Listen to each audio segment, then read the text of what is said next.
E aí, pessoal, tudo certo? Hoje, então, a gente vai para a revisão aqui da UDESC, certo? Essa revisão da UDESC eu trouxe um dado novo que eu acho interessante, tá? A gente vai trabalhar, então, aqui um pouquinho com a imagem inicial, que é esse gráfico. Esse gráfico aqui eu acho ele bem legal. É um gráfico relacionado aos principais conteúdos da prova da UDESC, tá? Então, a gente tem ali 5 principais. Eu vou me basear na revisão hoje nesses 5 principais, que é a parte de citologia. Citologia cai muito forte na prova da UDESC, tá? Cai bastante, com bastante frequência. Metabolismo celulares, assim por diante. Temos aí, então, o reino vegetal, que mistura-se com os reinos da microbiologia. Costuma sempre cair alguma coisa, uma ou duas questões ali relacionadas a isso. Temos também ali a questão de genética, né? Genética é batata, vai cair de certeza na prova da UDESC. A fisiologia animal e humana, cai das duas, tá? Pode cair uma ou outra, dependendo ali da prova. E ainda temos ali a ecologia, né? Que é um assunto também bastante pertinente para a prova. Então a gente vai se basear nisso, dividindo as suas frentes, né? Então é um gráfico interessante. Esse gráfico é legal porque quem tem algum tipo de dificuldade, algum conteúdo específico, olhando esse gráfico, pode prever qual é a chance desse assunto cair na prova. Eu tenho uma dificuldade, por exemplo, em histologia. Pô, histologia tem uma chance menor, não que não caia, mas tem uma chance menor de cair na prova. Em embriologia tem pouca chance comparado com as outras, e assim por diante. Então é bastante interessante esse gráfico nesse aspecto. Beleza? Vamos dar uma puxada na biologia A, que a citologia é forte, como a gente falou, né? Então a gente começa com a parte de membranas celulares. Membranas costumam cair na prova, transportes costumam cair na prova. A gente vai ver uma questão ali, um assunto comparativo, tá? Eu não estou resolvendo questões hoje nesse modular, porque o estúdio vai ser em cima das questões da UDESC. Eu vou basear nas questões ali, os tópicos interessantes que pode cair na prova, certo? Então, a gente tem aqui um sistema de dupla membrana, né? Não esqueçam, aqui a gente vê que é uma membrana animal porque tem a presença de colesterol também, colesterol que é encontrado em células animais e não nas vegetais. Então, sistema de bicamada lipídica com os dois fosfolipídios, um de cima e o de baixo. Temos ainda as proteínas que atravessam a membrana, chamadas proteínas transmembrana, né? As proteínas extrínsecas ou periféricas ficam na borda. Temos aqui também o glicocálix, né? Estrutura, então, bastante importante para o reconhecimento celular. Modelo mosaico fluido. Mosaico porque são várias estruturas diferentes e fluido porque está em constante movimentação. Temos aqui também a parte de transporte, que é sempre importante quando a gente fala, então, ali na prova da UDESC, que cai, como falei, com frequência. Então, a gente tem dois meios de concentrações diferentes, um meio hipertônico e um meio hipotônico, né? E aí a gente tem a passagem solvente do menos para o mais concentrado, que a gente chama de osmose, e o soluto, que é o que está dissolvido, do meio mais para o menos concentrado, que a gente chama então de difusão. Esses dois transportes tendem a gerar a igualdade, a isotonia, a mesma concentração, e por isso são transportes a favor do gradiente de concentração, que nada mais é do que o equilíbrio. Então são transportes passivos, sem gasto de energia, certo? Não esqueça que a difusão tem dois mecanismos ainda, que é a difusão simples e a difusão facilitada. Simples é aquela que atravessa diretamente pela membrana, e facilitada precisa da permease, da proteína especial para permitir esse transporte acontecer. Beleza? Temos aqui ainda o transporte de solvente do mais para o menos e de soluto do menos para o mais. Nesse caso, a gente está fazendo, então, uma heterotonia, uma diferença ainda maior de concentração, né? Então, isso é contra o gradiente, porque não está gerando equilíbrio, e por isso que é um bombeamento, o transporte ativo, se é bomba, é com gasto de energia. Bastante importante esse destaque. Beleza? Então, a gente segue aqui agora para a parte das organelas. Começamos, então, aqui com as organelas que a gente trabalha com a chamada fisiologia celular, que são os retículos e o complexo de Golgi. Começamos, então, aqui em azul, com o retículo endoplasmático rugoso, que tem ribossomos, então transcreve ali proteínas, né? Essas proteínas que são produzidas por ele são vesiculadas, são formadas vesículas de transporte até o complexo de Golgi, tá? Diferente dos ribossomos livres, que não associam isso. Então, ribossomos livres, as proteínas, elas são secretadas para ficar no citoplasma. Do complexo de Golgi, do retículo endoplasmático rugoso, que vai para o complexo de Golgi, o negócio é diferente, como a gente vai ver daqui a pouco. Temos aqui ainda o retículo liso que é ligado ao retículo rugoso, né?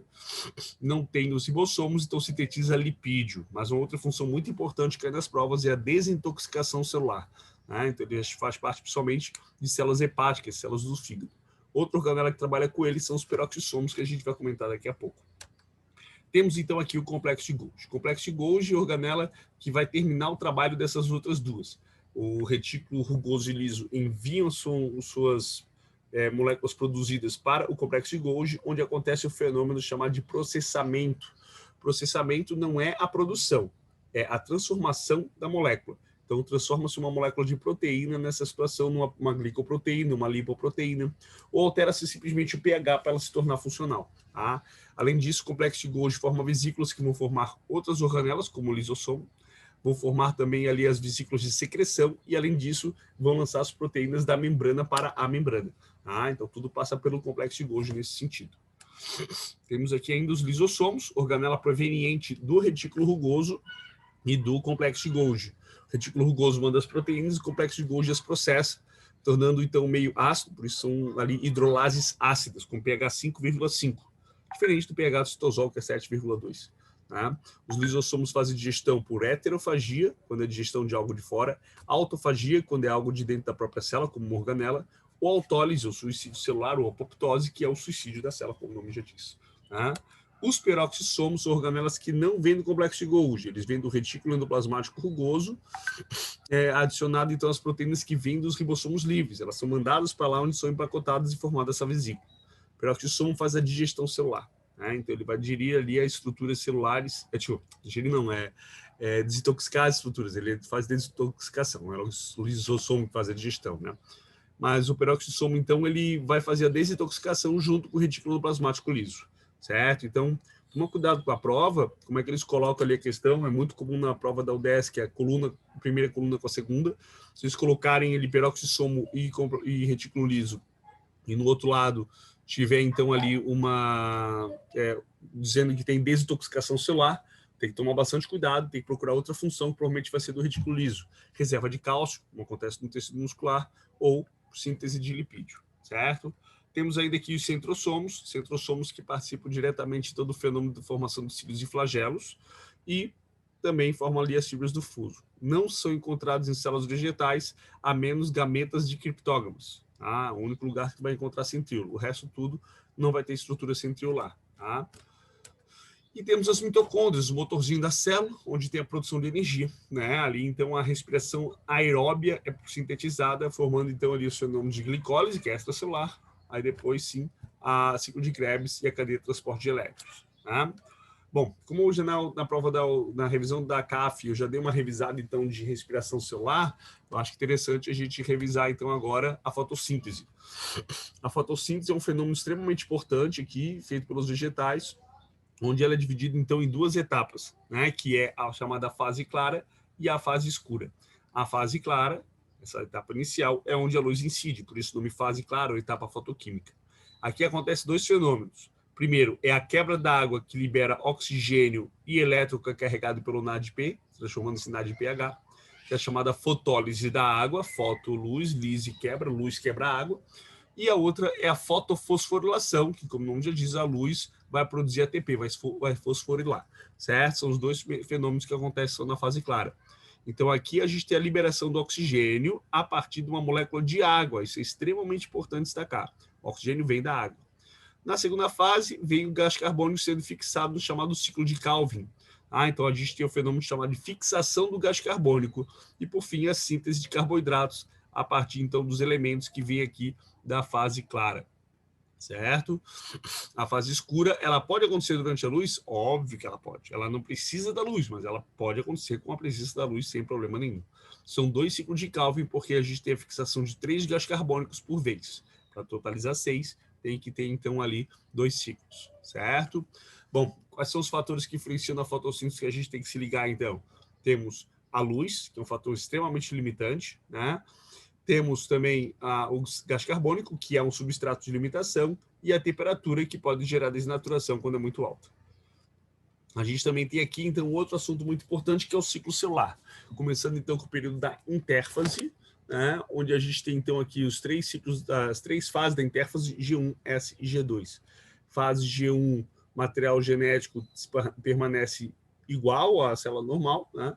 Aqui, então, ele vai aumentar o volume celular para começar o processo de divisão. Fase S, o material genético passa de díade para tétrade, ou seja, duplica-se o DNA. Tá? Na fase G2, o material genético continua duplicado. O que acontece agora é a duplicação das organelas. As organelas se multiplicam, se duplicam ali na fase G2. Nesse ciclo celular, a gente tem, então, a fase G1 como fator limitante da classificação de Bisozeiro, né? G1 curta, célula lábil, célula que tem tempo de vida curta, né? G1 comprida, temos as células estáveis, células do tecido conjuntivo, que se mantêm ali sem divisão por muito tempo. E, por fim, quando a G1 vira G0 e só mantém-se nessa fase, não tendo as divisões, são as células permanentes, que são o tecido nervoso, o tecido muscular estriado. Beleza? Vamos, então, para a primeira fase de divisão, que é a mitose. Mitose, então, é um fenômeno que gera células idênticas, né? Então, uma célula-mãe gera duas células filhas idênticas. Então, um processo equacional. Então, a gente tem aqui a prófase, onde começa a migração dos centrossomos, carioteca se desfaz, os cromossomos começam a se condensar. Na metáfase, os centrossomos já estão nos polos, os cromossomos se alinham na placa equatorial e as fibras se ligam a eles. Tá? Na anáfase, a gente tem a separação das cromátides irmãs. Eu transformei o cromossomo de tétrade, ou seja, de 4 bracinhos aqui, para díade, com 2 bracinhos. Toda vez que eu transformo o cromossomo, é uma divisão equacional. Tá? Eu transformo na verdade porque eu racho ele ao meio, fazendo com que agora, se eu partir uma linha ao meio, eu tenha 4 cromossomos aqui, 4 cromossomos desse lado, onde eu tinha 4 cromossomos inicialmente. Então, dessa maneira, a gente mantém o número de cromossomos, por isso, equacional. E a telófase é o final, né? Michel Teló, o fim da música. Né? Separa-se a célula, separa-se o núcleo e os cromossomos voltam a formato de cromatina. Beleza? Temos aqui ainda a meiose. A gente tem, então, ali a meiose 1 e meiose 2. Meiose 1 é reducional, meiose 2 é equacional. Na meiose 1, então, a gente tem aqui a primeira fase, que é a prófase. O que acontece na prófase tão importante? O crossing over, o que gera grande variabilidade genética. É o único fator de variabilidade? Não. É o primeiro que surge, mas vai ter outro que a gente vai ver daqui a pouco. Tá? Então, aqui acontece esse crossing over e aí os cromossomos se grudam uns nos outros, formando os quiasmas. Quando a gente chega na metáfase 1, os cromossomos se alinham agora em duplas, porque eles são grudados pela formação dos quiasmas. Tá? Então, aliam-se os quiasmas na placa equatorial. Na anáfase, separam-se, então, os cromossomos e não, na verdade, agora as cromátides. Então, o cromossomo mantém o formato, só que eu parto o grupo ao meio. Eu tinha 1, 2, 3, 4, 5, 6 cromossomos. Agora eu tenho 3 de um lado e 3 do outro. Isso, então, é uma divisão reducional, porque eu reduzo o número de cromossomos. Agora, nota uma coisa importante. Olha só, vamos dizer que o azul seja o materno e o vermelho seja o paterno. Nesse caso, olha só, a gente tem 2 paternos para um lado e um materno para o outro. Aqui tem 2 maternos e um paterno. Não passou sempre o cromossomo do mesmo indivíduo. Isso já gera variabilidade. Então, isso é o que a gente chama de segregação independente. E a segregação independente da segunda lei, junto com o linkage, eles vão aumentar bastante a variabilidade genética. Então, não esqueça que a segregação independente também aumenta a variabilidade genética. E, por fim, a telófase, onde temos a divisão da célula. Certo? Beleza. Depois da telófase, passa pela fase dictóctono, que é a fase de preparação, tipo uma G2, e aí vai, então, para a meiose 2. Na meiose 2 é uma mitose. A diferença agora é que essa célula já sofreu uma redução. Então, voltando aqui, se aparece uma célula diploide 2N igual a 6, por exemplo, e aí eu encontro essa célula na metáfase 2 com 3 cromossomos, obviamente já sei que é uma meiose 2, porque já aconteceu uma redução pela metade do seu material genético, certo? A prova da UDESC, ela não costuma colocar no enunciado isso. A prova da UFSC coloca, mas a UDESC não. Então, muitas vezes, você tem que olhar a imagem e definir o que está acontecendo nessa situação. Beleza? Bom, a UDESC gosta também de mutações cromossômicas, tem que estar ligado nisso, costuma aparecer.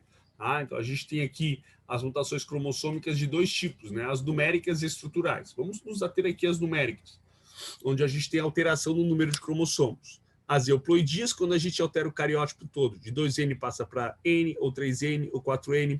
2N é diploidia, N é haploidia, 3N é triploidia, 4N triploidia, ou seja, apareceu ploidia no final, né? A gente está falando então de uma euploidia.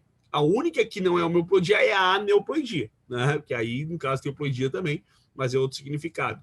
A aneuploidia ela altera um ou outro cromossomo só, e elas terminam em somias, como a monossomia e a trissomia, que são os 2 casos principais.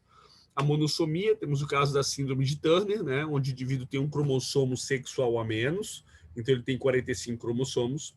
E as trissomias, são 3, então tu vai ter acréscimo nas duplas de cromossomos, onde a gente começa aqui com Klinefelter, onde o indivíduo tem um cromossomo X a mais, é XXY, né? Tem um cromossomo sexual a mais. Na superfêmea, 3 cromossomos X, supermacho, 1 cromossomo X e 2 cromossomos Y. Essas síndromes, junto com a Turner, são as síndromes sexuais, ou seja, associadas a cromossomos sexuais.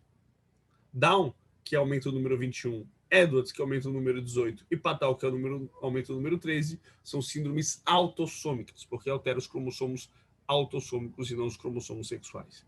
Certo? Essa diferença é bastante importante da gente destacar.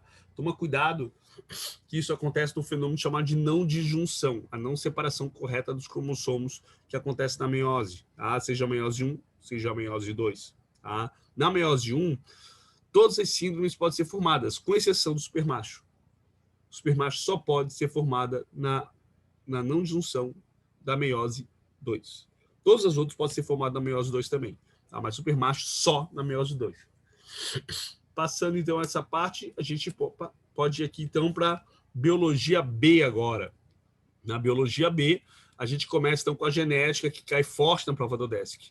Tá? Então a gente tem aí a estrutura do DNA, né? É sempre importante, a parte da genética molecular também cai forte na prova do DESC. Tá? A gente vai resolver questões do estudo relacionadas a essa parte. Tá? Ligação fosfodiéster, que dá o esqueleto, o formato de cadeia, e aqui as ligações então que a gente tem, que são as pontes de hidrogênio conectando uma fita na outra. DNA, então, sistema de dupla fita, RNA, sistema de fita simples. Tá? O DNA, então, apresenta ali o desoxirribose, o RNA, a ribose. O DNA apresenta, então, a timina, enquanto que o RNA apresenta a uracila. O que pode alterar na prova? Se cair vírus, eles podem falar que tem vírus de RNA com fita dupla e DNA com fita simples. Isso pode aparecer na prova. A prova do 10 gosta de colocar coisinha que ninguém sabe. Tá? Então, fica bem atento nisso. Temos aqui, então, o DNA e o RNA. Né? As diferenças a gente já comentou, bastante importante. Não esqueça que o DNA é uma fita dupla, né? Como a gente vê aqui, e o RNA é uma fita simples. Beleza? Daí, a gente parte para a transcrição. No fenômeno de transcrição, acontece um fenômeno aqui bastante importante, chamado de splicing. O splicing é quando a gente sintetiza o RNA, e esse RNA ele vem com segmentos de não transcrição, que são retirados, são recortados, como a gente vê aqui, para depois ser liberado, então, o RNA mensageiro completo. Tá? Qual que é a vantagem do splicing? Ele consegue, então, essas sequências não transcritas, que são chamados introns, os intrometidos, né? Conseguem variar de acordo com a sequência. Então, eu posso ter um intron numa leitura, posso ter outro intron em outra. Tá? Então, a partir de uma molécula de RNA, eu posso transcrever vários tipos de proteínas diferentes. Essa é a vantagem. No mesmo espaço, consegue armazenar mais informação. Isso só acontece em eucariontes, porque acontece envolvido pela membrana nuclear, o que não é encontrado nos procariontes. Importante esse destaque. E aí a gente entra na transcrição proteica. A transcrição, então, que envolve o mecanismo aqui, então, de síntese da proteína a partir do fenômeno de tradução. Tá? Então, o que acontece? Vem aqui a molécula, como a gente vê aqui, do RNA transportador, que pega aqui o aminoácido e traz o aminoácido específico, onde ele vai se engatar no RNA mensageiro. O RNA mensageiro é formado por trincas chamadas de códons, e o RNA transportador vem com uma trinca contrária chamada de anticódon. A hora que ele conecta, aqui dentro do ribossomo, que é a organela que ajuda nesse controle, ele se liga na chamada sítio A. Do sítio A, ele migra para outro sítio chamado sítio P. Aí vem outro RNA, se liga aqui, e os aminoácidos vão fazendo um fenômeno chamado de ligação peptídica. Tá? Depois que ele faz a ligação, ele se desloca para o sítio E, deixa os aminoácidos com o outro RNA e se solta, indo lá pegar outra molécula de aminoácido, certo? Então, a gente vai ligando os aminoácidos em sequência, formando então a proteína final. A gente traduz por quê? Porque a sequência do DNA ela é ao contrário do RNA mensageiro, que é ao contrário do RNA transportador. Então, o transportador é igual ao DNA, por isso que ela traduz ali para a forma original, obviamente trocando o T pelo U, certo? Por isso o nome de tradução.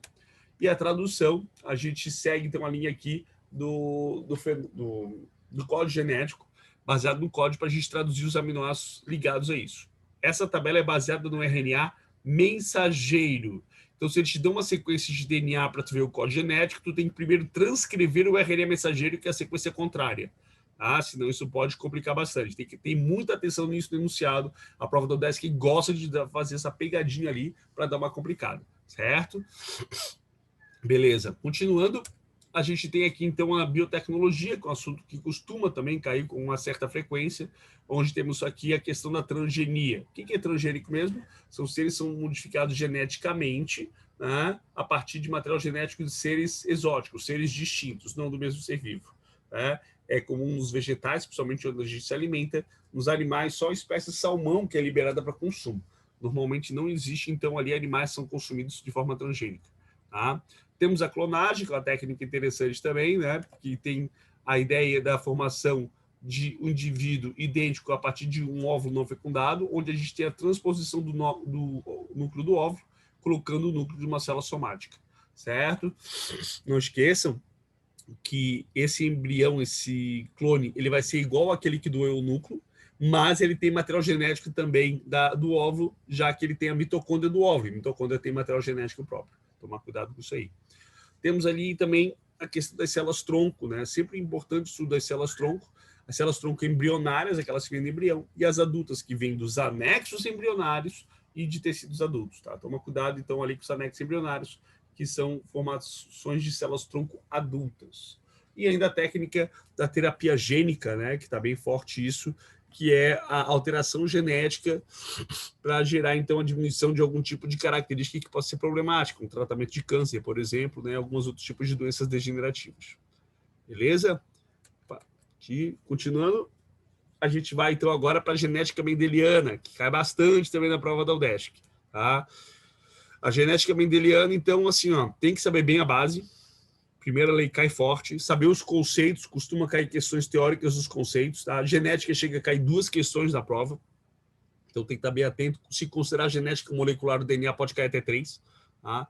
Onde a gente tem, então, aqui os cromossomos alinhados, né, os chamados cromossomos homólogos, tem a mesma sequência de genes dos mesmos locos, onde tem as variações deles chamadas de alelos. Aqui tem 2 alelos iguais, então está em homozigose, aqui 2 alelos diferentes em heterozigose, certo? Não esqueça a proporção de Mendel do trabalho dele, né? Ele pegou parentais, gerou F1 e depois ele conseguiu a proporção de 3:1. Essa é a proporção fenotípica.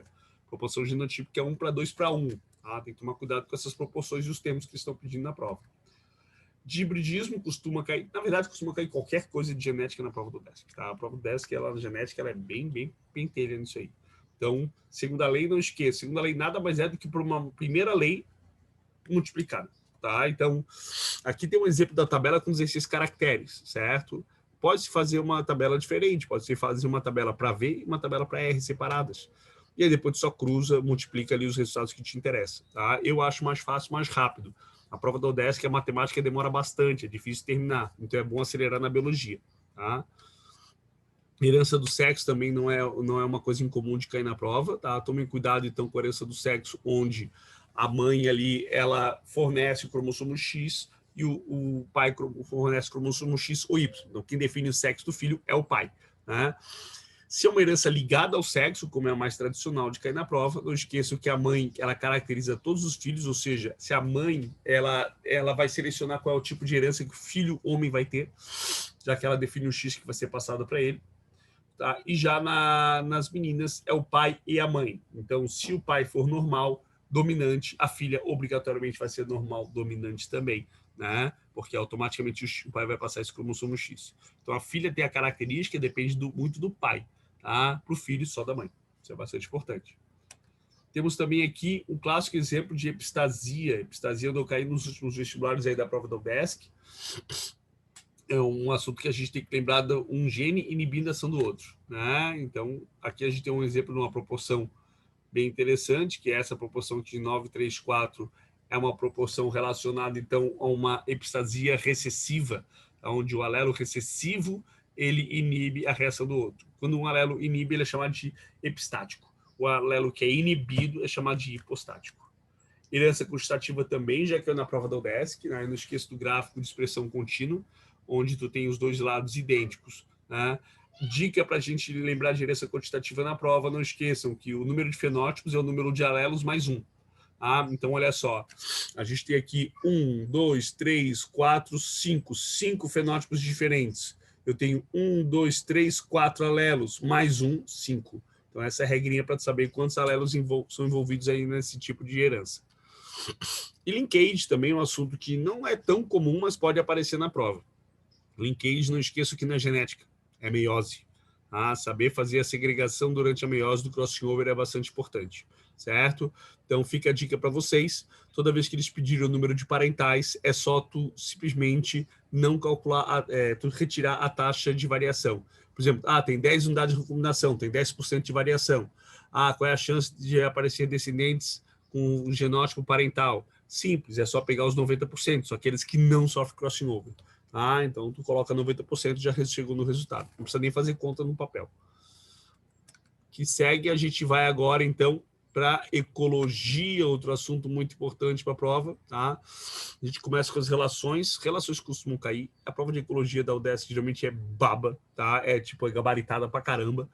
É só ficar ligado.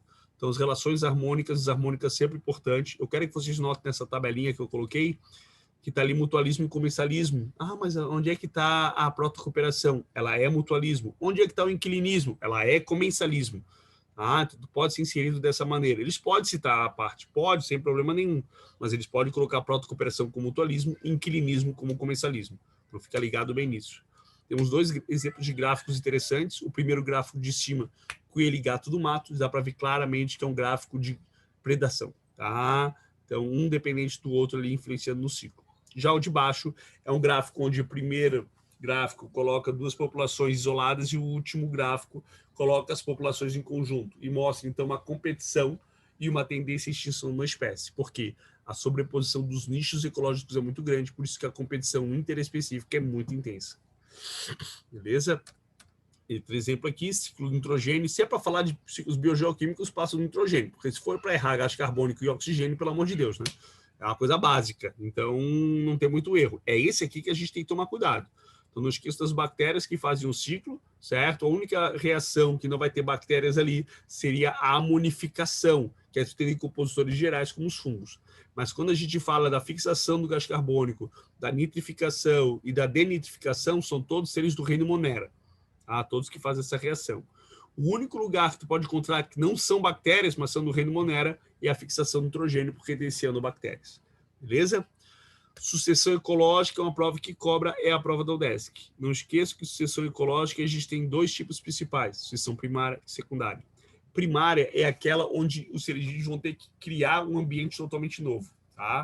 Não precisa não ter intervenção humana, não precisa ser um ambiente totalmente novo.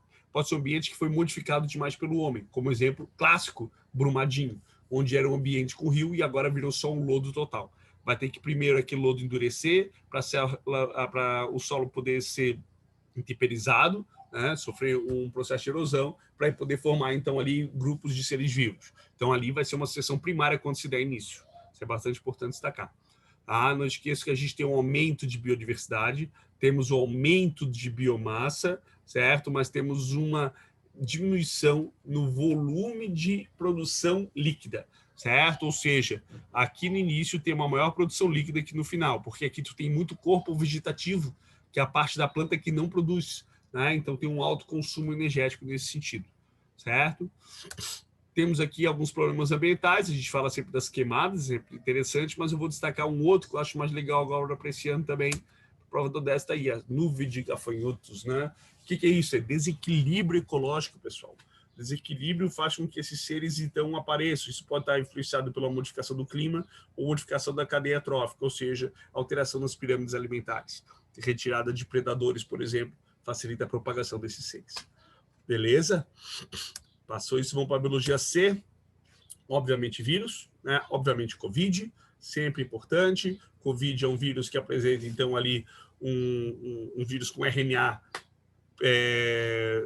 o RNA simples de senso positivo, certo? Então, ele vai para a transcrição diretamente. Ele tem um capsídeo normal, mas ele também tem um envelope, o que facilita a entrada do vírus como um todo, e tem proteínas spike, que são proteínas bastante especiais ali para a penetração nas células.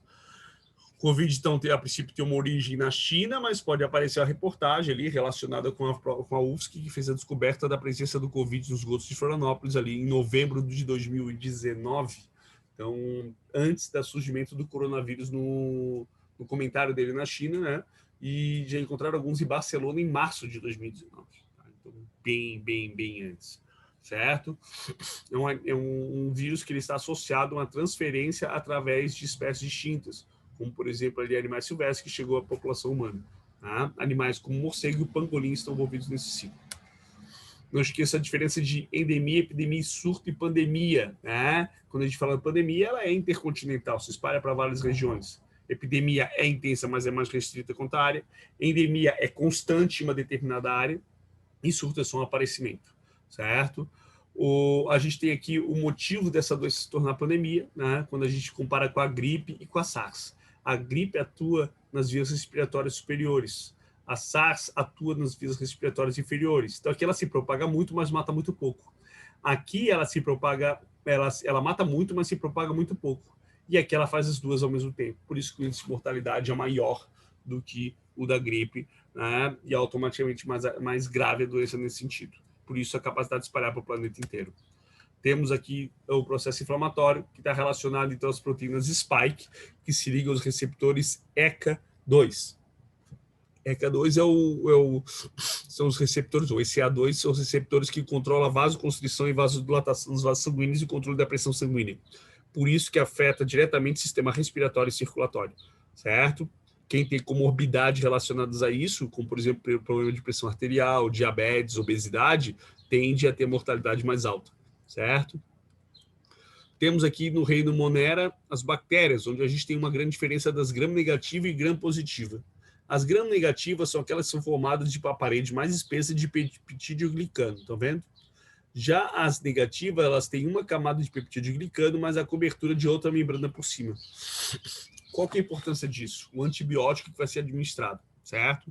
Então, na gram-positiva, tu tem um tipo de antibiótico e na gram-negativa tem outro. Então, saber a classificação das bactérias é muito importante quanto a isso, quanto ao tipo de antibiótico que será utilizado, certo? Os tipos de variação, se é uma prova vai cobrar o formato das bactérias, só pode ser a prova da UDESC, certo? Que pode cobrar, então, ali os formatos tradicionais, onde a gente tem os vibriões, os espirilos, as espiroquetas, que pode ser considerado espirilo também, né?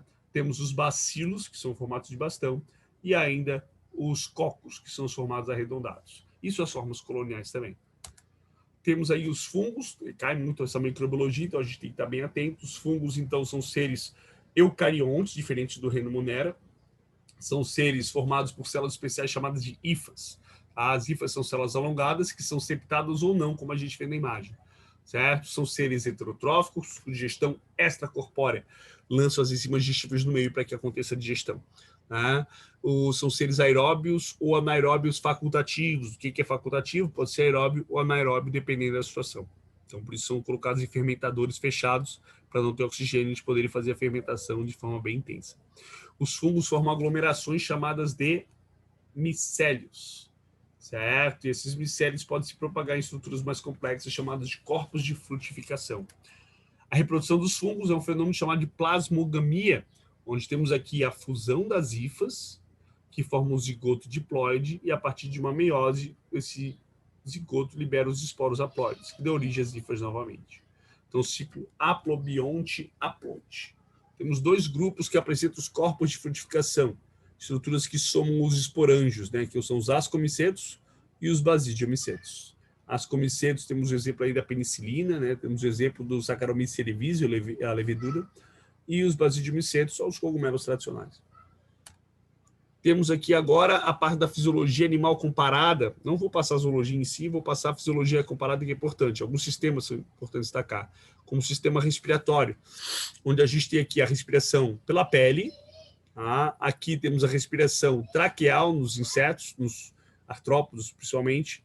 Temos aqui a filotraqueal, que é encontrada nos aracnídeos. E aí a gente tem aqui a respiração branquial do axolote e a branquial dos peixes também. Aqui são os peixes pulmonares, tem uma vesícula de transporte, semelhante ao que a gente vê aqui, então, nos pulmões dos mamíferos. Só para a gente ver alguns tipos de animais que apresentam, então, ali os sistemas. Né? O pulmonar, na verdade, todos os grupos vertebrados têm. Aqui a gente tem, então, o sistema excretor, animais que excretam amônia, ureia e astúrico. Quem excreta amônia? Animal aquático, principalmente. Ureia, nós temos os peixes cartilaginosos, os anfíbios adultos e os mamíferos.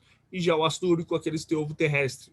No caso de quem? Os artrópodes terrestres, encontrado em alguns moluscos e anelídeos também terrestres, mas é primariamente depois encontrado em aves e répteis, e mamíferos ovíparos. Tá?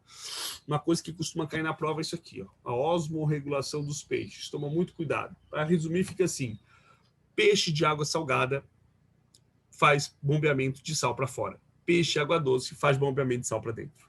Tá? Aí tu pensa na questão da água, como é que ela vai entrar e como é que vai sair. Outra questão interessante: peixe de água salgada bebe água, peixe de água doce não bebe. Peixe de água salgada tem uma urina bem concentrada, peixe de água doce tem uma urina bem diluída para perder esse excesso de água.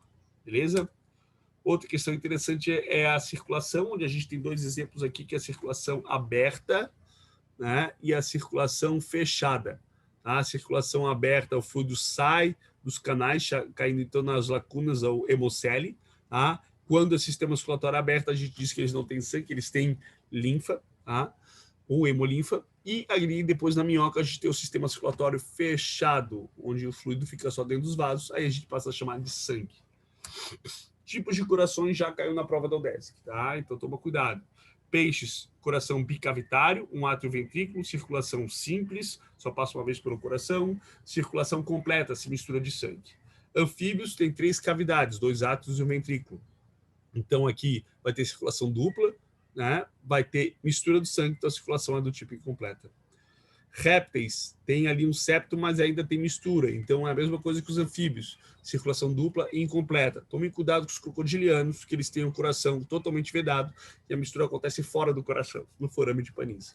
E aves e mamíferos, circulação dupla e completa, por isso são os únicos animais homeotermos que controlam a temperatura corpórea. Biologia D, plantas, né? Histologia vegetal cai, tem que estar bem ligado, certo? Saber a diferença de tecidos meristemáticos e tecidos adultos, tá? Saber quais que vêm do meristema primário e quais que vêm do meristema secundário e quais são mortos e quais são vivos.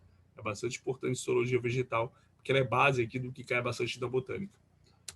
Temos aí os hormônios, não costuma cair muito, mas pode aparecer, tá? Eu fico a dica para vocês da giberelina e do ácido abscísico, que são os hormônios antagônicos. Giberelina é o chamado hormônio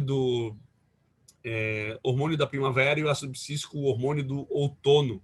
Tá? Então, na primavera é onde tem as florações, né, a reprodução, enquanto que no outono tu tem ali o início da queda das folhas, a preparação para o inverno, né, o acobreamento das folhas, certo? Que é característica marcante do ácido abscísico. Também impedimento do desenvolvimento das gemas e de sementes. Seguindo, a gente tem a diversidade das plantas. Eu gosto muito de trabalhar com a ideia, então, ali de filogenia, para conceituá-las melhor, né? Onde a gente consegue ver uma escada filogenética para entender melhor como esse fenômeno acontece. Então, a gente sai das águas verdes para as briófitas, pteridófitas, gimnospermas e angiospermas. Ciclo reprodutivo é sempre importante também. E ficar bem ligado nisso. Tem uma modular de ciclos reprodutivos que é interessante para dar uma olhada. E a biologia E, a gente tem algumas características fisiológicas. O sistema respiratório, já havia comentado, que tem muita chance de aparecer por causa do Covid, né? Então pode-se falar, por exemplo, de trocas gasosas, de área de troca, né? de processo inflamatório e perda de superfície de contato que dificulta a respiração, é o que acontece na questão do Covid, certo? As trocas gasosas sempre a nível de capilar, sempre nos alvéolos, e tudo por difusão simples. Não esqueça que o ar entra e sai por diferença de pressão atmosférica e pulmonar.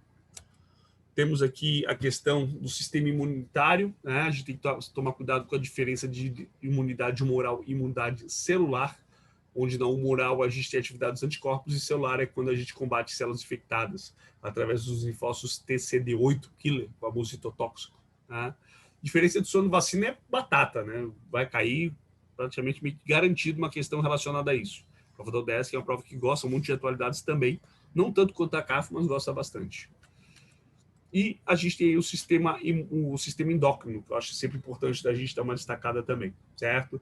O sistema endócrino, então, a gente tem ali as glândulas endócrinas, como está citado no quadro. A hipófise é a glândula pituitária, a glândula mestre, né? Uma glândula que apresenta, então, aqui duas divisões, a adeno e a neurohipófise. Toma cuidado que a prova do UDESC já fez uma cagada e eles aceitaram, colocando que o hormônio antidiurético e a ocitocina, eles eram produzidos pela neurohipófise. Estava errado, porque eles são só sintetizados. Secretados, eles são sintetizados pelo hipotálamo, né? Mas eles consideraram como correto. Então, toma cuidado que eles já consideraram isso, certo? Não esqueça que a adenipófise, ela é um tipo de glândula trófica, ou de trofina. Ela estimula outras glândulas a trabalhar, certo? É bastante importante esse fato. Ela estimula a glândula mamária, ela estimula as gônadas com FSH-LH, por isso são chamadas de gonadotrofinas. O TSH estimula a tireoide, o ASTH estimula a adrenal o córtex das adrenais, tá? A somatotrofina e células somáticas, então ela estimula outras estruturas. E aí a gente entra, claro, no pâncreas, que é sempre importante, a questão da diabetes, é outra comorbidade que gerou problemas, então, ali para o pessoal do Covid, tá? Então, a gente não pode esquecer que ele trabalha junto com o glucagon no fenômeno contrário.